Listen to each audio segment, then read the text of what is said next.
Alright everybody, it is your friendly fishmonger Dan from dansfish.com, and today I'm going to show you how I make spawning mops like a boss. I make a lot of these, and so I don't have time to be wrapping them around a book or something like that to make a few at a time. I want to be making a lot at a time.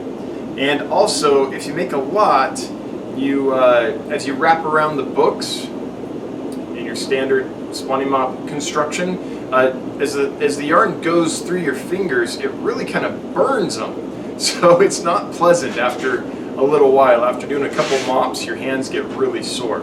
So I was at the hardware store a few years ago, and as I do every time I'm at the hardware store, I look at everything through the lens of an aquarist, and I'm thinking, oh, how can I use that for my fish room or my aquariums or my fish or whatever. It's just how I see the world, I guess.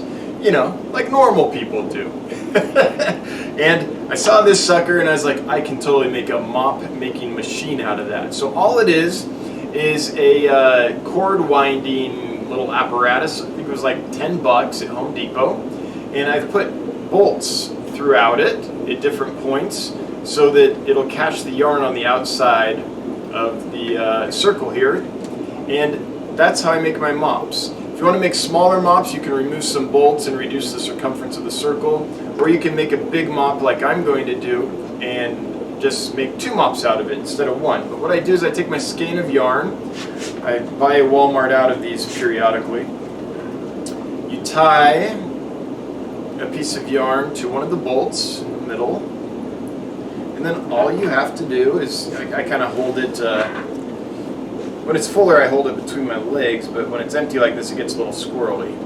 And then you just go like this. 100 turns or so. I'm not going to count really how many turns I'm doing, but you know, enough to get a nice thick mop. And these are big mops I'm making for 75-gallon aquariums, so they're a couple feet top to bottom, these aquariums roughly. So I use a lot of yarn. A big mop like I'm making here, I can maybe get, I'm going to guess probably 3 good-sized mops out of a skein of yarn this size, maybe 4. But if you have smaller aquariums, like most of us do when we have killifish that we're breeding or whatever, 10-gallon aquariums, 5-gallon aquariums, you can get a lot of mops out of 1 skein of yarn. And a skein of yarn is only a couple, $3 maybe. About $3, I think, is like $2.68 per skein. Now the yarn I get is just 100% acrylic. It doesn't have any natural fiber in it because you don't want it decomposing in your aquarium. So you don't want wool or anything like that. Just 100% acrylic. And because it's so synthetic, you don't have to like boil it or try to get the extra dye out of it or anything like that. It's basically plastic is what it is. Little threads of acrylic, more or less. Well, that's what it is. Not more or less. That's actually what it is. And so it's not something where you have to worry about dyeing your aquarium green if you don't boil it first or something like that. That's what happens with natural fibers, but not with something like this. Also, if you do boil it, which I used to do because everyone told you have to sterilize your mops, the fibers in this crinkle up, and then your mop is constantly tangled and really hard to work with. So I've done it this way for a long time. I haven't boiled the yarn or dunked it in bleach or anything like that, and I'm telling you it's going to be just fine. If you're worried about it, you can do a dilute bleach solution or a dilute hydrogen peroxide solution and dip the yarn in it or the mop once you've built it, in it for, I don't know, 20 minutes or something, if you want, but I don't even bother anymore. I used to bother, now I don't. It's like when you have kids. The first kid, you're worried about everything, but after a while and getting some experience, it's like, nah, that's not as big a deal as I thought. We're going to let that go. Alright, so I've spun all of the yarn around the circumference of this sucker. So this is going to create a mop that will go float on the top of my 75-gallon aquariums and just kind of lightly touch the bottom of the aquarium when it's done. I'm going to snip off a little bit here to use as my wrap, And then I'm going to find the side opposite where this end is. So the end's right at this bowl, so we're going to come around here, right here. I'm going to double this up because I want it to be pretty strong. I'm going to wrap it around the middle here to tie off what will become the top of the spawning mop. Now, you don't have to put a cork on these. You don't have to have your mops float. In fact, most of the mops I'm going to make today, after I'm done this video, will be sinking mops because I have a lot of floating plants in my aquariums, so I don't need a lot of mops up top. They're already covered. The reason I'm doing a lot of these mops is not necessarily for breeding, although a lot of them will be used for that, but mainly to give the fish on the bottom of the aquarium a place to have some cover. There's already plenty of cover on the top of the aquarium with the water sprite, but I want them to have cover in the bottom of the aquarium as well. So I use these for killifish for breeding and just for having a spot for them to hide. You can use them for guppies. It gives the fry a place to hide. You can use them for breeding, or for, it's basically a synthetic plant. Anything you would use a plant for, you can use. So top of the mop will be over here. I'm going to go to the side opposite it and cut the bottom now. So I'm just going to cut through this with these horrible scissors.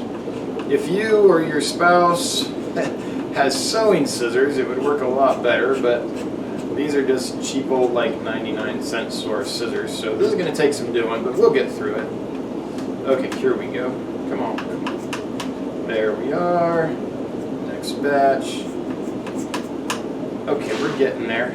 Oh, that kind of hurt my hand. I sprained my hand a little while ago, and it's taken a while for it to recover. It's not been fun. So we get through the last bit here. And I sprained it fly fishing. That's how much of a wuss I am. Just going back and forth with my fly rod was enough to sprain my wrist. Alright. So we've got a mop here. We've got a couple strands up top that we use to tie it off. So now what we're going to do is tie some cork on there. I use 2 corks for these mops. If you only use one, I'll show you in a second what happens if you only use one. If you only use one, then for surface spawning species, you don't get a good place for them to lay their eggs. So here we go, just tying a standard square knot here, basically is what I'm going to do. As tight as I can around that cork. Helps if you have someone to help you, like pinch that, but I've done enough of these by myself that I can do it one-handed if I have to. Alright, so there's the first one. Now if you hang this in the water like this, what's going to happen is the cork will float about here. Oops, let's get you on camera down here. The cork will float about here, and most of the mop, these strands will be under the water.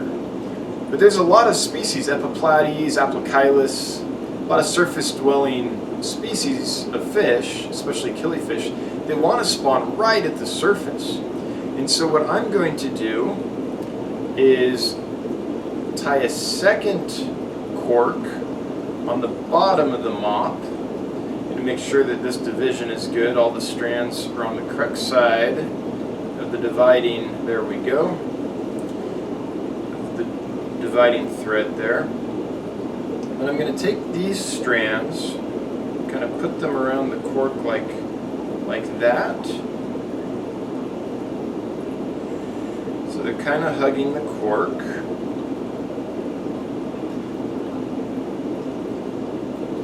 Bring them down. Okay. That's going to give me a nice kind of steady float. So things stay up above the water, some of these strands from this mop. I'm going to take a second cork. By the way, the real corks work better. The synthetic wine corks don't float as well. They're not as buoyant. They just tend to start sinking pretty quick. So, I mean, they're basically rubber, I think, or some kind of compound like that. So I much prefer real corks.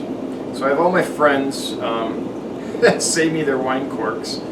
And that's how I get all these corks for free, which is the way you want it when you're doing fish, right? And then I'm going to try to tie this tight without losing anything there. Okay, so what I've got is a mop with corks on each side instead of one cork at the top. And what that means is that a lot of these strands are going to be exposed to the air at the very top here. So your top dwelling spawners have threads. They can just go right on the top of the water, hit the threads, deposit their eggs, and then leave and then do it again later. So that works much better for these top dwelling species than having a mop where there's a cork at the top and all the threads are under it. And then let's show you how we submerge this thing. And it's going to take a couple days to submerge because I didn't boil it or anything, just because I don't like it when it gets all tangled up on me. But if you just come to an aquarium, let's see what you're seeing here. Alright, so if you come to an aquarium like this is a 75 gallon. As you can see, this sucker is going to be pretty much top to bottom. If you don't put a cork, it'll sink, and that's great for a lot of fish. So I'm just going to submerge this into the water here and then twist it like crazy.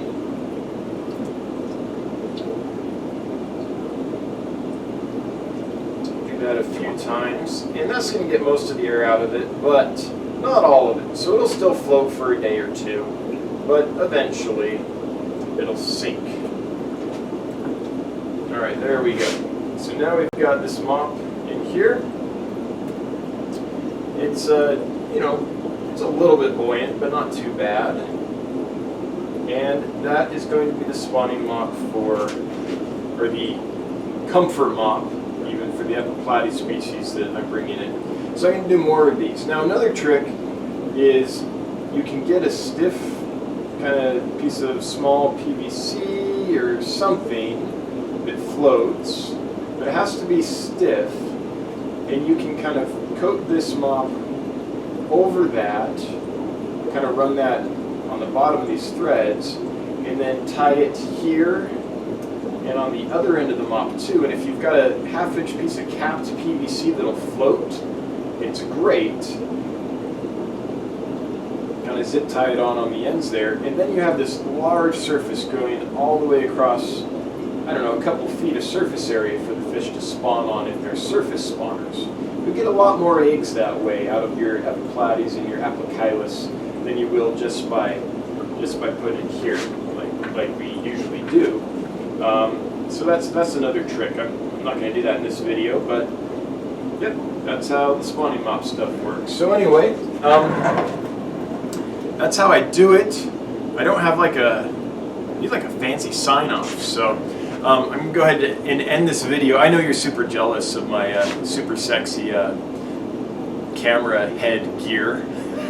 How nerdy can you get, right? Anyway, thanks everybody, and I'll see you next time.